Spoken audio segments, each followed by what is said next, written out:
ඔයාටත් එදිනෙදා කතා බහ කරන සිංහල වාක්‍ය ඉංග්‍රීසි වලට හරවලා ඉක්මනින් ඉංග්‍රීසි කතා කරන්න ඉගෙන ගන්න ඕන නම් මගේ වීඩියෝ එකත් එක්කම දිගටම රැඳිලා ඉන්න. ඒ වගේම ඔයා අලුත් කෙනෙක් නම් ඔයා තාමත් මාව subscribe කරලා නැත්නම් පහළ තියෙන subscribe button එක click කරලා subscribe කරන්න. ඒ වගේම යාළුවන් අතර share කරන්න. මම ප්‍රියංකර chatbox YouTube channel එකේ උමේෂ් ප්‍රියංකර. දැන් ඔයා හිතන්න වාහනයක් මඩක එරිලා තියෙනවා. දැන් මේ වාහනේ දෙන්නයි ඉන්නේ. ඊට අමතරව තව තුන් දෙනෙක් වෙනතින් එනවා වෙන මාර්ගයකින් එනවා ඒ ළඟට. ඒ වෙලාවට අපි කියනව නේද? මචං පොඩි සපෝට් එකක් දීපන්. මචං පොඩි සපෝට් එකක් දීපන් මේ වාහනේ පොඩ්ඩක් තල්ලු කරගන්න. පුටුව කොහේ හරි මුල්ලක තියෙනවා නම් ඔය පුටුව පොඩ්ඩක් මෙහාට කරන්න. move the chair. move the chair. දැන් මේසයක් ගැන වුණත් එහෙම තමයි. move the table. ඔය ටේබල් එක පොඩ්ඩක් මෙහෙට කරන්න. move the table. අන්න යාළුවෙක් ඔයව බලන්න ඇවිල්ලා. අන්න යාළුවෙක් ඔයව බලන්න ඇවිල්ලා. A friend has come to see you. A friend has come to see you.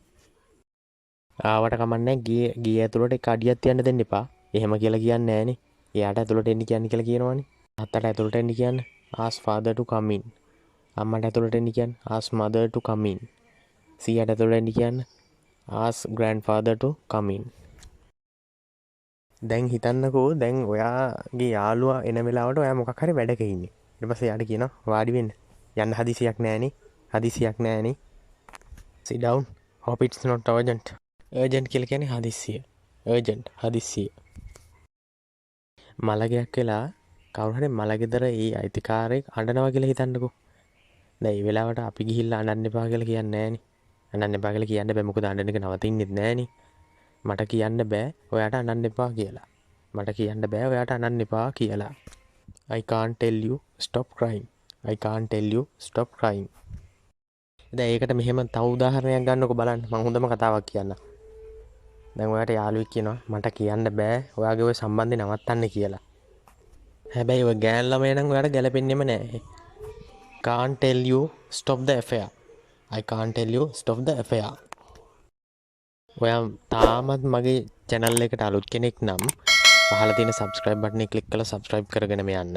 ඒ වගේම යාළුවන් අතර share කරන්න. ඔයා හිතන්නකෝ දැන් ඔයාගේ ජීවිත කතාව කාත් එක්ක හරි share කරගන්නවා. එහෙම නැත්නම් බෙදා ගන්නවා කියලා කාත් එක්ක හරි කියනවා දැන් මේ මොහොතේ. උතන හරි වාඩි වෙලා ඉන්න ගමන් අර ආව යාළුවත් එක්ක කියලා හිතන්නකෝ. ඊට පස්සේ ඔයා කියනවා මම අවුරුදු 6ක් කැම්පස් එකෙන් අවුට් වෙලා අවුරුදු 6ක් රස්සාවක් නැතුව හිටියා. අපි කොහොමද ඒක කියන්නේ? අවුරුදු 6ක් රස්සාවක් නැතුව හිටියා. I was unemployed for 6 years. මම රස්සාවක් නැතුව අවුරුදු 2ක් හිටියා.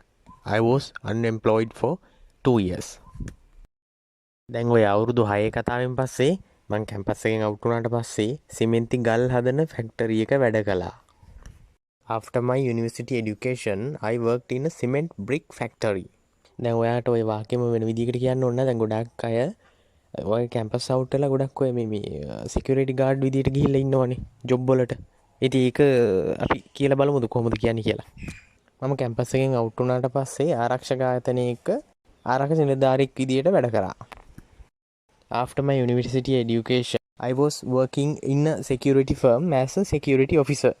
Security firm කියලා කියන්නේ ආරක්ෂක ආයතනයක. ඒ කියන්නේ දැන් ඔය security එකට එක එක ආයතන වලට දාන security firm එකකින් පුරුදු කරලානේ කට්ටියව බඳවගෙන්නේ දාන්නේ. අන්නේ ආයතන තමයි security firm කියලා කියන්නේ. දැන් අපි නතර කළේ සිමෙන්ති ෆැක්ටරි එක වැඩ කරා කියලානේ. අවුරුදු 6ක් රැකියාවක් නැතුව හිටියා. ඊට පස්සේ සිමෙන්ති ෆැක්ටරි එක වැඩ කළා. ඊට පස්සේ මෙයා කියනවා එක ගලක් හදන මට රුපියලයි ගෙව්වේ කියලා. I was paid 1 rupee per brick. I was paid 1 rupee per brick. I was paid කියලා කියන්නේ මට ගෙව්වා. I was paid මට ගෙව්වා. දැන් ඔය වාක්‍යෙම අපි වෙනත් උදාහරණයක් විදිහට අරගෙන බලමු. ඔයා කියනවා මට මාසෙකට රුපියල් 40000ක් ගෙව්වා. මට මාසෙකට රුපියල් 40000ක් ගෙව්වා. දැන් ඔය වගේ I was paid කියන එකට එහා පැත්තට එකතු කරලා රුපියල් 50000ක්, රුපියල් 60000ක්, රුපියල් 70000ක්, ලක්ෂයක්, දෙකක්, පහක්, 10ක්, මිලියනයක් ඔය වගේ උනත් ගාණක් දාලා ওই විදිහට කියන්න පුළුවන්. මට මේ වගේ ගාණක් ගෙව්වා කියලා. ගඩොල් හදන ෆැක්ටරි එක වැඩ කරා. ඊට පස්සේ ඒ එක ගඩොලයක් වෙනුවෙන් රුපියලක් එයාට හම්බුණා.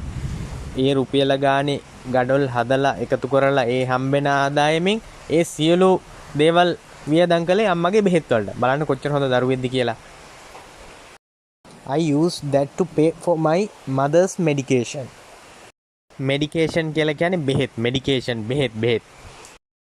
නිකමටවත් වැරදිලාවත් මෙඩිටේෂන් එහෙම කියන්න එපා. මෙඩිටේෂන් කියලා කියන්නේ භාවනා කරනවට. මෙඩිටේෂන් භාවනා කරනවට. කතාවේ වැදගත්ම කොටස යන්නේ. ඉතින් අපි හෙට බලමු මොකද්ද ඉතිරි කොටසේදී වෙන්නේ කියලා. නිකමට හරි වීඩියෝ එක බලද්දි වාට තේරුණාද ඔයාටත් මේ වගේ වාක්‍ය අනන්ත අප්‍රමාණ විදිහට යොදා ගන්න සිද්ධ වෙනවා කියලා. ඒක නිසා දිගින් දිගටම බලන්න වීඩියෝස්. මම දිගටම ගේන්නේ ওই වගේම වීඩියෝස් තමයි. ඉතින් ඔයාට බොහොම ස්තුතියි.